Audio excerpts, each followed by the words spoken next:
Social important questions 1970లలో ప్రజల అడవుల వినాశనాన్ని అడ్డుకుంటూ చేసిన ఉద్యమాన్ని చిప్కో ఉద్యమం అని పిలవడానికి కారణం ప్రజలు చెట్లను హత్తుకుంటూ వాటి నరికివేతను అడ్డుకొనుట. క్రింద పేర్కొనిన వాటిలో గ్రహాల పరిమాణం ఆధారంగా వాటి సరైన అవరోహణ క్రమం: శని, ఇంద్రుడు, వరుణుడు, భూమి. మొక్కల మధ్య గల ఖాళీ స్థలంలో సేంద్రియ పదార్థాలతో నిండిన పొడవైన గుండ్రని కట్టను ఏమని పిలుస్తారు? మల్చింగ్. క్రింది వాటిలో సరైన జతను గుర్తించండి. వరరుచి, భాషా కోవిదుడు.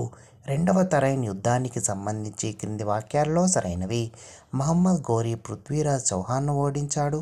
ఈ యుద్ధం క్రీస్తు శకం 1192లో జరిగింది. ఢిల్లీ గంగా యమున మైదాన ప్రాంతం క్రమంగా తురుష్కుల పాలనా పరిధిలోకి వెళ్ళింది. జనాభా విస్తరణను ప్రభావితం చేసే అంశాలు: స్థలాకృతి, శీతోష్ణ స్థితి, నీరు, సాంస్కృతిక అంశాలు.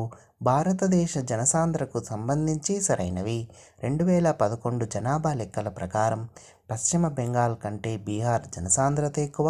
2011 జనాభా లెక్కల ప్రకారం ఆంధ్రప్రదేశ్ జనసాంద్రత కంటే పశ్చిమ బెంగాల్ జనసాంద్రత ఎక్కువ. మండల రెవెన్యూ తహసీల్దార్ కార్యాలయం కార్యకలాపాలు: వెట్టి చాకిరీ చేసే ప్రజలను విముక్తి చేస్తారు, భూ సంబంధిత సమస్యలు పరిష్కరిస్తారు, ఎన్నికలు నిర్వహిస్తారు. 1848 నుంచి 1856 వరకు పనిచేసిన ఈ గవర్నర్ జనరల్ కాలంలో రాజ్య సంక్రమణ సిద్ధాంతాన్ని ప్రవేశపెట్టారు. లార్డ్ డల్హౌసీ, సావిత్రిబాయి పూలే ఈ రాష్ట్రానికి చెందినవారు. మహారాష్ట్ర, శ్రీలంక అంతర్యుద్ధం ముగిసిన సంవత్సరం 2009. సిక్కు మతంలో సిక్కు అనే పదానికి అర్థం విద్యార్థి.